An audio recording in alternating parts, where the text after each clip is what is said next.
बिस्मिल्लाहिर्रहमानिर्रहीम। अस्सलाम वालेकुम नाज़रीन, एक नए व्लॉग के साथ आपकी खिदमत में हाजिर हैं। नाज़रीन, मेरे साथ मौजूद हैं सरदार इमरान आज़म। आज के इस व्लॉग में हम दो बड़ी खबरें आपके साथ शेयर करेंगे।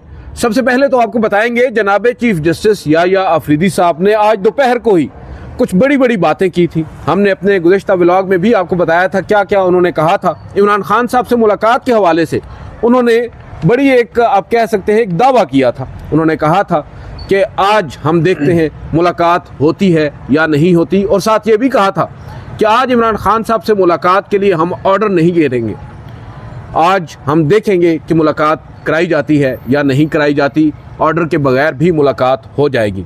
उसका भी ड्रॉप सीन हो चुका है और जनाब याह्या अफरीदी साहब को शायद अब ये रियलाइज़ हो चुका हो कि 26वीं आईनी तरमीम के बाद अब चीफ जस्टिस की कुर्सी में वो दमखम नहीं रह गया।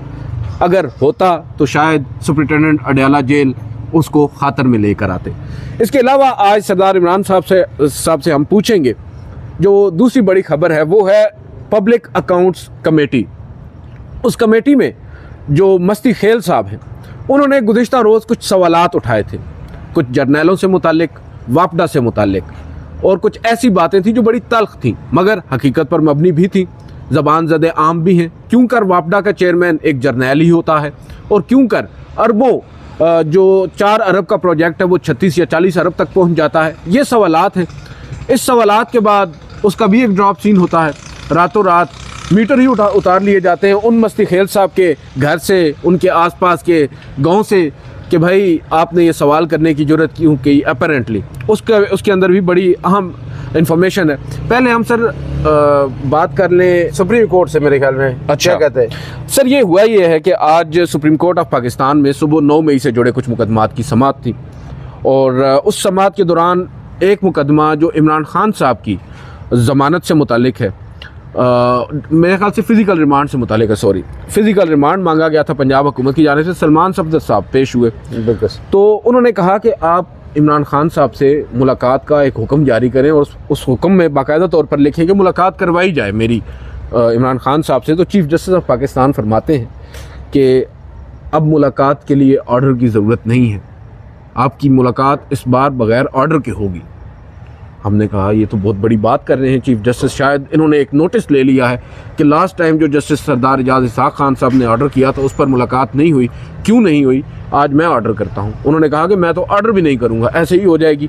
और फिर ये भी कहा कि ऑर्डर के बगैर हम देखेंगे आज कि मुलाकात होती है या नहीं होती। बड़ी इंटिमिडेटिंग किस्म की गुफ्तगू। देखिए वो अदील साहब, एक इंटरप्ट करूंगा, जब वो टिकट्स हमारे पास आए हमने भी देखे, आप तो वहाँ पे कवर कर रहे थे, तो मुझे बड़े कन्फ्यूजन उसमें लगी। मुझे ये समझ नहीं आ रही थी कि चीफ जस्टिस साहब जो इमरान खान के वकील को चैलेंज कर रहे हैं या कोई आर्डर दे रहे हैं कि आज आप मुलाकात करके दिखाएं। उन्होंने कहा जी आप मुलाकात करके दिखाएं। वो मुझे नहीं समझ आया, वो चैलेंज कर रहे थे कि आप मुलाकात करेंगे और मुलाकात होगी। वो दावा कर रहे थे कि भाई ये सुप्रीम कोर्ट ऑफ पाकिस्तान में आप खड़े हैं, और हमें भी लगा कि शायद वाकई चीफ जस्टिस को ये रियलाइज़ हो चुका है 26वीं आईनी तरमीम के बाद भी कि उनकी कुर्सी में बड़ा दमखम है। तो उसमें हुआ ये है कि सरदार इमरान साहब अब से कुछ देर कबल ही हमारे दोस्त हैं कमर मेकर, उन्होंने ट्वीट किया है कि सलमान सफदर साहब जो कि वकील हैं इमरान खान साहब के, वो अडयाला जेल पहुंचते हैं 5 minute, 10 minute, 15 minute, 20 minute, 30 minute, आधा घंटा, 1 घंटा, 1.5 घंटा इंतज़ार करने के बावजूद जनाब चीफ जस्टिस याह्या अफरीदी साहब की यकीन दहानी के बावजूद उनकी मुलाकात नहीं होती। नहीं, कट टू शॉर्ट बात यह है कि जेल सुप्रिटेंडेंट इस वक्त मैं समझता हूँ न सिर्फ इस्लामाबाद हाई कोर्ट बल्कि सुप्रीम कोर्ट ऑफ पाकिस्तान से भी ज़्यादा पावरफुल है। वो जिसको चाहे उसको रिलीफ देता है, जिसको चाहे उसके ऑर्डर पर अमल करता है, जिसको चाहे उसके ऑर्डर को रद्दी की टोकरी में फेंक देता है। आज जस्टिस याह्या अफरीदी साहब के लिए मैं समझता हूँ कि ये बड़ी चैलेंजिंग सिचुएशन है, और ये पहली दफ़ा नहीं हुआ। आपको याद होगा खदीजा शाह ने एक ख़त भी उनको लिखा था जब एक कमीशन बनाया गया था, जेल कमेटी बनाई गई थी, खदीजा शाह साहिबा वहाँ पहुँची थी, उन्होंने कहा था कि भाई हमने इमरान खान साहब से मिलना है, मगर जेल सुप्रिटेंडेंट ने उस वक्त भी नहीं मिलने दिया। उन्होंने चीफ जस्टिस को खत लिखा कि ये आपकी जो कमेटी है नामजद कर दो, जो कमीशन है, बाद में उसका दौरा जो करवाया भी गया था तो इमरान खान तक रसाई नहीं दी गई थी। और कल भी देखे, बात यह है कि जेल सुप्रिटेंडेंट के लिए अदील सरवार साहब हाई कोर्ट का आर्डर क्या काफ़ी नहीं होता? कि उसको सुप्रीम कोर्ट की सर उसके लिए एक मजिस्ट्रेट का ऑर्डर मजिस्ट्रेट का काफ़ी होता है। तो ये यही अफरीदी साहब को ये बात समझ क्यों नहीं आती कि जब हाई कोर्ट ने जो डिवीजन बेंच था, जो जस्टिस सरदार एजाज इसहाक से केस लेके जो कायम काम सरफराज डोगर साहब चीफ जस्टिस हैं, उन्होंने अपने साथ और अरबाब ताहिर साहब के सामने लगाया था। फिर उन्होंने एक अंडरटेकिंग पे, सलमान अकरम राजा की जो अंडरटेकिंग थी उस पे उन्होंने ऑर्डर दिया था कि जनाब सलमान अकरम राजा साहब नाम देंगे और वही लोग अंदर जाएंगे। कल क्या हुआ, रोज हो रहा था, लेकिन कल दोबारा ये हुआ जनाब के उन्होंने 5 वकला मिले हैं जाके इमरान खान से, जिनमें जो तहरीक इंसाफ के सिर्फ 2 थे, बाकी जो नाम दिए गए सलमान अकरम राजा जिनको इस सब चीज़ का इंचार्ज बनाया गया था, वो आज तक उस ऑर्डर के बाद से अडेला जेल के जो गेट के अंदर से अंदर पाँव नहीं रख सके अब तक। वो उन्होंने और फिर वो जो फवाद फैसल चौधरी साहब हैं जिनको इन्होंने इमरान खान साहब ने भी केसेस से फारग किया हुआ है, वो कल धड़ल्ले से गए, मिल के आ गए, उनका नाम ही फहरिस्त में नहीं था और शाम को आके उन्होंने ट्वीट किया कि मैं अपने कायद से मिल के आ गया इमरान खान, और बिल्कुल ठीक है। और उन्होंने आपने सुना होगा व्लॉग भी कि उन्होंने ये कहा है कि इमरान खान ने इस पर हैरत का इजहार किया है कि ये कौन बाहर से फरिश्ते दे रहा है, और जो कह रहा है कि जो मुलाकातें मुझसे हो रही हैं उसमें भी वो फरिश्ते बना रहे हैं, पहले ही मुलाकातें महदूद हैं तो ये समझते हैं कि मेरा बयानिया बाहर ना आए।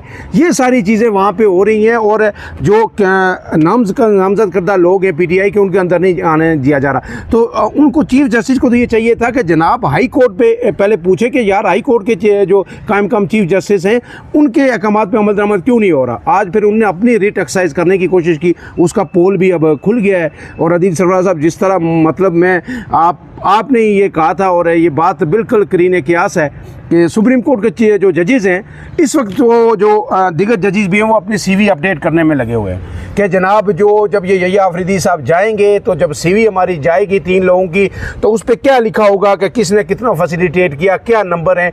तो वो CVों का चक्कर अब पड़ गया। मेरे ख्याल में ये रवैया हमने ब्यूरोक्रेट्स में देखा था कि ब्यूरोक्रेट अच्छी ट्रांसफर पोस्टिंग के लिए करते थे। तो अब ये जो जजेज़ का जो तर्ज अमल है सुप्रीम कोर्ट के जजेज़ का, जिस तरह वो CVs अपडेट करना शुरू हो गए हैं कि जब हमारे सामने उनके सामने जाएगी वो देखेंगे हाँ जी इसने हमें यहाँ रिलीफ दिया, इसने यहाँ दिया, इसने ये अच्छा किया, ये बुरा किया, इस पर कट लगा, इसको ओके कर देते। वो अब ये कंपटीशन ये चल रहा है हाई कोर्ट सुप्रीम कोर्ट में, तो ये बड़ा ही अफसोसनाक है। सर देखें बड़ी अफसोसनाक सूरत हाल है। और सबसे दिलचस्प बात तो ये है कि जनाब चीफ जस्टिस याही अफरीदी साहब, मैं कल भी ये बात हो रही थी कि उनके सामने मुकदमा आज भी 9 मई का था। आज मुतअद्दिद मुकदमात थे, एक गालिबन शेख रशीद साहब का मुकदमा था, एक वो जो खातून है लाहौर से उनका मुकदमा था। देखें इशू ये है कि आपके सामने मुकदमात आ रहे हैं 9 मई से जुड़े हुए। अव्वल तो आज आपने उन मुकदमात को भी एक और 3 रुकनी बेंच के सामने भेज दी, आशम काकड़ साहब के सामने। मगर सबसे अहम चीज़ जो हम एक्सपेक्ट कर रहे थे, एपेक्स कोर्ट होती है सुप्रीम कोर्ट, 26वीं आईनी तरमीम को आप छोड़ दें थोड़ी देर के लिए, आप तो चीफ जस्टिस हैं ना, आप क्यों कर असल जिसको जस्टिस मंसूर अली शाह कहते हैं एलिफेंट इन द रूम, आप क्यों नहीं उसको एड्रेस कर रहे? आप ये क्यों नहीं पूछ रहे कि भाई हुकूमत पाकिस्तान आपने ये जो मुकदमात दर्ज किए हैं सैकड़ों की तादाद में, एक शहर में 16 मुकदमात दहशतगर्दी के आप दायर कर रहे हैं, इनके ऊपर दाखिल कर रहे हैं, कैसे कर रहे हैं, किस ज़ाब्ते के तहत कर रहे हैं, आपने एक सवाल भी नहीं पूछा। आपने उल्टा ये कह दिया, आपने एक मोर वो तस्दीक सब्त कर दी कि भाई 4 महीने में आप ट्रायल मुकम्मल कर लें। 3 महीने में कानून कहता है, मैं आपको 4 महीने, भाई 3 महीने अगर कानून कहता है तो आप 4 महीने क्यों दे रहे हैं? बिल्कुल सही। देखिए आपका काम है, आप अव्वल तो आप बैठे हैं सुप्रीम कोर्ट ऑफ पाकिस्तान में, आप मुनसफ़ आला खुद को समझते हैं, तो आप मुनसफ़ आला होते हुए तमाम जो फ्रीकैन हैं उनको इंसाफ फराहम करना आपकी जिम्मेदारी है आइन और कानून के तहत। वो सवाल आप पूछ नहीं रहे जो पूछना है, आप उल्टा यहाँ पर बैठकर एक गीदड़ भभकी आप कह सकते हैं आज आपने मार दी और उसका आपने अंजाम भी देख लिया। पहले इस्लामाबाद हाई कोर्ट के जजेस का मजाक उड़ रहा था, आज लोग चीफ जस्टिस का मजाक उड़ा रहे हैं कि ये तो हालत है कि सुप्रिंटेंडेंट जो है उनके ऑब्जर्वेशंस को आड़े हाथों ले रहे हैं। सरफराज साहब आप तो तवील अरसे से सुप्रीम कोर्ट को कवर कर रहे हैं, तो मैं तो थोड़े अरसे से इसको देख रहा हूँ। मैं जो ऑब्जर्वेशन जजेस की मुख्तलिफ केसेस में देख रहा हूँ, कल भी मुझे हैरत हो रही थी कि जो इस्लामाबाद हाई कोर्ट में ट्रांसफ़र पोस्टिंग का केस था उसमें जस्टिस मोहम्मद अली मज़हर ने जो सवालात रेज किए, वो तो इस तरह वॉलीबॉल में एक टर्म होती है कि आपको पास बना के दे, वो जो बोस्टर होता है और आप जो नेट के नीचे स्मैश मारते हैं कि यहाँ से कोई उठा ना सके, तो वो तो वुकला को उस तरह के पास बना के थे। जो 4 सवाल उन्होंने पूछे थे जैसे मोहम्मद अली मज़हर ने कि जनाब इसमें तो सिर्फ 4 चीज़ें होती हैं ट्रांसफ़र पोस्टिंग में, क्या जो जज जो ट्रांसफ़र होना चाह रहा है वो राज़ी है, क्या भेजने वाला राज़ी है, लेने वाला राज़ी है, ठीक है। देते हैं आप देखें, वो वजह ये है कि अभी ये इनिशियल स्टेज पे है, जजेस ने अपने सवाल तो करने हैं, वकला से उन्होंने अपने आप को क्लियर करना है। जो सवालात थे बड़े मुनासिब सवाल थे, जस्टिस नईम अख्तर खान ने बड़े पर्टिनेंट सवाल उठाए, उनके सवाल तो बड़े सवाल उन्होंने उठाए। अब तो मामला आगे चलेगा। सबसे इंपॉर्टेंट चीज़ तो बदकिस्मती के साथ अब ये है पाकिस्तान में, और बिलखसूस 26वीं आईनी तरमीम के बाद तो मजीद ये वाज़ेह हो चुका है कि बेंच तश्कील पाता है तो मालूम हो जाता है फैसला क्या आएगा। तो इस मामले में भी देखें हम क्या जजेस को रोएं जो दरख्वास्त गुजार हैं, जब वही पीछे हटने लग जाएं। इस्लामाबाद हाई कोर्ट बार बड़ी बढ़ चढ़ कर आगे आई थी 5 जजेस की हिमायत में, आज उन्होंने अपनी दरख्वास्त विड्रॉ कर ली। तो ये हमारी आज़ाद अदलिया की हालत है सर। तो मैं समझता हूँ उन्होंने तो ये मौक़िफ़ इख्तियार किया है कि क्योंकि जो पिछली पार्टी है उसका ये दरख्वास्त थी, और जजेस अब खुद पटिशनर बन गए, इसलिए हम पीछे हट जाते हैं। अब याद नहीं आ रहा उनके सदर का क्या नाम है, वो पाकिस्तान तहरीक इंसाफ के कैंप से हैं, और पाकिस्तान तहरीक इंसाफ का जो लॉयर्स विंग है उसने उनको मुंतखब किया हुआ है। और ये वो साहब हैं, मौसूफ हैं, जिन्होंने आते ही खुफिया मुलाकात की थी जनाब कायम मकाम चीफ जस्टिस सरफराज डोगर साहब से, और उसका ही आज हम यहाँ पर नतीजा देख रहे हैं। अच्छा, दूसरी खबर सरदार साहब, ये जो पब्लिक अकाउंट्स कमेटी में यार बड़ा शोर मच गया है। एक मतलब ये इतनी, अब आप कह सकते हैं कि एक साहब जो खुद कह रहे हैं कि भाई फौज की तरफ आप ना जाएं, ये मेरे क्रीडेंशियल्स को देखा जाए। बज़ाहिर गुज़िश्ता रोज़ की मीटिंग में जब फौज के ऊपर तनकीद हुई कि जर्नैल क्यों कर इस कदर इस मामले में आ चुके हैं, फाबडा के चेयरमैन बन रहे हैं, उन्होंने कहा कि भाई जर्नैलों की तरफ ना जाएं, इदारे की तरफ ना जाएं। मेरा पता नहीं 30-35 साल का इंजीनियर तजुर्बा है और मैं अपने मेरिट पर आया हूँ। तो अगर वो फौज से अपने आप को लाताल्लुकी एक तरह से जाहिर कर रहे हैं इस पर्टिकुलर पोस्ट पे, तो फिर क्यों अपना सर रसूख इस्तेमाल करके वो ये सब कर रहे हैं? क्या चक्कर क्या है ये? अदील सरफराज साहब, ये जो PAC है पब्लिक अकाउंट कमेटी, ये पार्लिमान का सबसे जो मौसर तरीन फोरम होता है जो इंटरनल एहतसाब करता है। आपके तमाम ऑडिट पैरा जहाँ पे कहीं करप्शन होती है, लुकाना होते हैं, और बहुत सारी जो आप कहते हैं एम्बेजलमेंट्स होती हैं, माली जो चीज़ें आती हैं, वो सब यहीं पे आती हैं, बेज़ाब्तियाँ सारी यहाँ पे आती हैं, उनको ये एड्रेस करता है। और जुनैद अकबर के आने के बाद इसमें बड़ी हमने जान देखी है। एक दौर में चौधरी निसार साहब होते थे, और उस वक्त ये सब लोग डरते थे। ये जितने सेक्रेटरीज हैं ना, ये कहीं नहीं कांपते, वुज़रा को तो ये घास ही नहीं डालते जितने सेक्रेटरीज हैं, लेकिन PAC में ये इनकी टांगे भी कांपती हैं जाने से पहले। ऑडिट पैराज जो होते हैं ना, वो इनको एक सतर आपके ऊपर आ जाए ना, ऊपर आ जाए तो आपका पूरा करियर खराब। बिल्कुल, तो ये वुज़रा को घास ही नहीं डालते, लेकिन वहाँ ये चेयरमैन PAC के जो है ना आगे बिछ रहे होते। अब जो कल भी ये PAC का इजलास हुआ, उसमें हुआ क्या, जब ये वापडा की बात आई तो उसमें ये जो सनाउल्लाह मस्ती खेल हैं, PTI के रुकने असम्बली हैं, NA91 बखर से ये इलेक्ट होके आए और 1 लाख से ज़्यादा इन्होंने वोट लिए। और ये इन्होंने ये कहा कि जब ये कहा है कि जर्नल ही क्यों ज़रूरी हैं, यानी वापडा के अंदर जब भी देखें, पहले वो जनरल मुजम्मिल साहब थे, अब इसके बाद ये जनरल जो है तीसरे 2022 के बाद जो है ये तैनात, जनरल सजाद गनी साहब रिटायर्ड लेफ्टिनेंट जनरल, ये 2022 में तैनात हुए। तो बार बार उन्होंने कहा ये क्यों ज़रूरी हैं। उसके बाद वो तो उन्होंने कहा, अपना जवाब उन्होंने पेश किया कि मैं इंजीनियर भी हूँ, इंजीनियरिंग कोर्स से हूँ, और मैं कोई सिर्फ डायरेक्ट किसी सिफारिश पे नहीं आया, तजर्बा है मेरा, सिर्फ जनरल होने की बुनियाद पे नहीं आया। लेकिन आज जो इंकशाफ हुआ PAC में, वो बड़ा होशुबा था। मस्ती खेल साहब ने कहा कि जनाब कल मैंने जब ये बात की, उसके बाद रातों रात मेरे गाँव से ट्रांसफार्मर्स भी उतार लिए गए, कई ट्रांसफार्मर्स और लोगों से कनेक्शन बिजली को उतार लिए गए, और लोगों के मीटर भी पूरे मेरे गांव से जो मल्ले से तमाम लोगों के मीटर्स भी उतार लिए गए। इस पे जो तमाम लोग थे, जो पीपल्स पार्टी के लोग थे जो PAC के अंदर मौजूद हैं, या नून लीग के हैं, PTI के, उन सब ने बड़ा स्ट्रांगली रिएक्ट किया, और उन्होंने एहतियाजन या अमली तौर पर आज इजलास नहीं हुआ।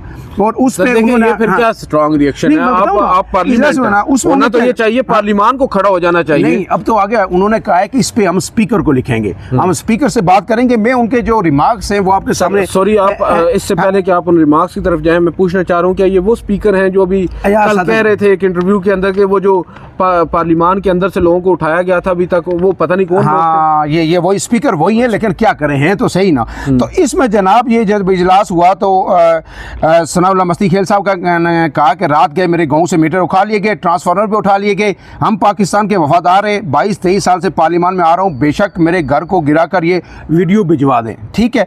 इसके बाद जुनैद अकबर साहब ने जनाब ये कहा है कि सिर्फ इतना, मस्ती खेल साहब ने कल पूछा था कि वापडा में जनरल क्यों होता है, शायद वो किसी को अच्छा नहीं लगा और उनके मीटर ट्रांसफार्मर सब उतार लिए गए। इनका अगर ऐसा ही रवैया है तो मेरे ख्याल में ये मीटिंग जारी नहीं रहनी चाहिए। इस पे जो कमेटी के रुकन थे ख्वाजा शिराज ने, उन्होंने कहा कि जो भी फैसला करना है हम आपके साथ खड़े हैं। सलीम मानवी वाला जो पीपल्स पार्टी के रुकन है, उन्होंने कहा है कि हमें एहतजाज में सेशन नहीं करना चाहिए, आपको फौरी तौर पर इस मामले को स्पीकर को लिखना चाहिए, उनके साथ टेकअप करना चाहिए। हिना रब्बानी खर का इसमें बड़ा स्ट्रांग मौक़िफ़ रहा है और उन्होंने ये कहा है कि अगर सवाल उठाने पे ये रिएक्शन हो सकता है तो इसके बाद फिर हमें अपना कोई और काम देख लेना चाहिए, फिर हमें ये काम नहीं करना चाहिए। नवीद कमर ने भी कहा है कि स्पीकर के साथ उठाएं, एक पे जो हमला है वो सब पे हमला है, इस मामले को संजीदगी से लेना चाहिए। कभी कोई मौका और अफनान उल्लाह खान जो थे उन्होंने अक्सर कहा है कि मैं इसकी मजम्मत करता हूँ, इसके खिलाफ सख्त एक्शन लेना चाहिए। हिना रब्बानी खर ने कहा है, एक बड़ा अहम जुमला उन्होंने बोला है कि उर्फ़ आम में या मुनासिब अल्फाज में आप इसको कहें तो ये गुंडागर्दी है जो कल जो की गई है, जो जनरल साहब हैं वापडा के चेयरमैन जो हैं उनकी तरफ से जो कुछ किया गया है। जनरल रिटायर्ड है, जनरल रिटायर्ड ही है ना, जनरल वो ज़रा जनरल रिटायर्ड है। और लेकिन अगर जनरल रिटायर्ड इतना पावरफुल है, मेरे ख्याल में ये सवाल उठाने पे अगर ये वाकई हुआ है, ठीक है, अब ज़ाहिर है मेरे ख्याल में इसमें तहकीकात भी होंगी। इसके बाद जनरल रिटायर्ड है, चेयरमैन वापडा है ना, वापडा है ना, तो पावरफुल तो है, पावरफुल तो है, लेकिन वो इस पर आया तहकीकात भी होनी है। अब तो ये उन्होंने कहा है इसके बाद स्पीकर के पास मामला जाएगा और फिर ज़ाहिर है तहकीकात होंगी, लेकिन अगर ये हुआ है तो ये बड़ा ही अफसोसनाक है। और अगर इस तरह इस हद तक, देखिए अदील साहब आपसे बेहतर कोई नहीं जानता कि जो अदलिया है इस वक्त वो कहाँ पे स्टैंड कर रही है, कहीं भी स्टैंड नहीं कर रही, कहीं नहीं है, ठीक है, वीडियो के पहले से हमने बता दिया। पीका ऑर्डिनेंस के बाद सहावत कहाँ पे स्टैंड कर रही है, ठीक है, जो सोशल मीडिया में बची कुची जो आज़ादी थी वो कहाँ पे स्टैंड कर रही है। कब आप कोई चीज़ शेयर करें तो उस पर भी आपकी बात पुरस होगी। अब मतलब है, एक वीडियो मैंने एक देखी, किसी की वायरल कोई कमेंट्स ले रहा था एक खातून से, शायद आपने भी देखी होगी, तो उसे ज़बान के आगे हाथ रखा, उसे कम नहीं बोल सकती, ठीक है। तो ये लोगों की हालत है, लोग खामोश एहतजाज कर रहे हैं, ठीक है। वो जिस तरह एक लतीफ़ा भी है ना कि आगे तो एक बार ये गूंगी बदमाशी एहतजाज कर रहे हैं ना जो आज पीएसी ने की है। तो ये चीज़ें जो अगर पार्लियामान के लोगों को भी इस हद तक है, पीएसी जैसी कमेटी में एक सवाल उठाने की इजाज़त नहीं होगी और रुकने कौमी असम्बली का आप रातों रात उसके खिलाफ इस तरह के एक्शन करेंगे, तो मेरे ख्याल में फिर इसमें किसी आम शहरी के लिए रहने की क्या स्पेस रह गई। कायदा कानून आइन ये तो छोड़ दें, मेरे ख्याल में आम लोगों के लिए फिर यहाँ पे सर्वाइवल बड़ा मुश्किल हो जाएगा। बिल्कुल दुरुस्त फरमाया सरदार साहब ने। नाज़रीन, आपने सुना कि ये हाल है हमारे पार्लियामान का और यही हाल है हमारी आला अदलिया का, जहाँ पे जनाब चीफ जस्टिस ऑफ पाकिस्तान बड़ी एक बढ़क मारते हैं मगर थोड़ी ही देर के बाद हवा निकल जाती है और फिर पार्लियामान में एक सवाल उठाया जाता है और एक मातहत अफसर से सवाल उठाया जाता है। वो मातहत अफसर उस सवाल का जवाब देता है अपने इख्तियारात का नाजायज़ इस्तेमाल करके। एक अदील साहब एक चीज़ आखिरी में आपसे पूछूंगा, वो बड़ी अहम है कि आज वो जो सिविलियंस का ट्रायल्स का केस है फौजी अदालतों में, उसमें ये कहा गया था कि सिर्फ आधे घंटे में वज़ारत दिफा के वकील जो हैं आज दलाइल जवाबुल दलाइल वो कंप्लीट करेंगे ख्वाजा आरिफ साहब, उसके बाद अटॉर्नी जनरल दलाइल देंगे, लेकिन आज फिर पूरा दिन ख्वाजा आरिफ साहब दलाइल देंगे। मैं इसमें ना क्या हुआ इल्ज़ाम ख्वाजा साहब को नहीं दूंगा, कंक्लूड क्यों नहीं हो रहा? वजह ये है कल तो उन्होंने कहा था हम सवाल भी नहीं करेंगे। नहीं, वो सवाल नहीं करेंगे लेकिन फिर कर भी देते हैं। उन्होंने कहा था हम कोई भी सवाल नहीं करेंगे, वो खुद अगला सवाल कर देते हैं।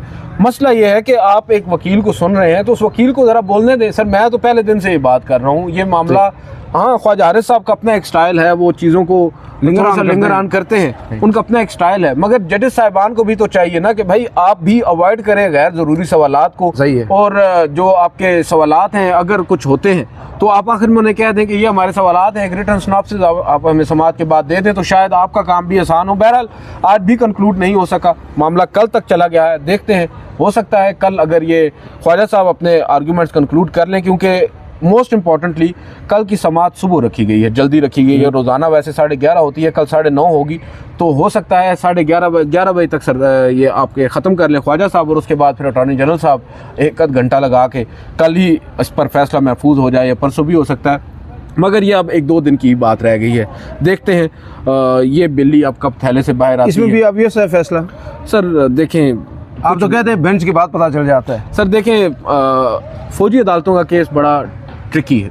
इसमें ऑब्जर्वेशंस भी बड़ी इंपॉर्टेंट हैं और इसमें जो माजी का फ़ैसला है उसके ऊपर उठाए गए सवालात भी बड़े इंपॉर्टेंट हैं। तो बहुत सारी चीज़ें हैं, मगर फिर भी मैं ये कहूँगा सेफ साइड पे कि ऐसा नहीं है कि उस फैसले को उड़ाकर फेंक दिया जाएगा। बहुत सारी चीज़ें ऐसी होंगी जिनको इन्हें रखना पड़ेगा। बहरहाल देखते हैं, नाज़रीन से इजाज़त लेते हैं। नाज़रीन, आज के इस व्लॉग से इतना ही। आपसे अब नेक्स्ट किसी व्लॉग में मुलाकात करेंगे। इजाज़त दीजिए। अल्लाह हाफ़िज़।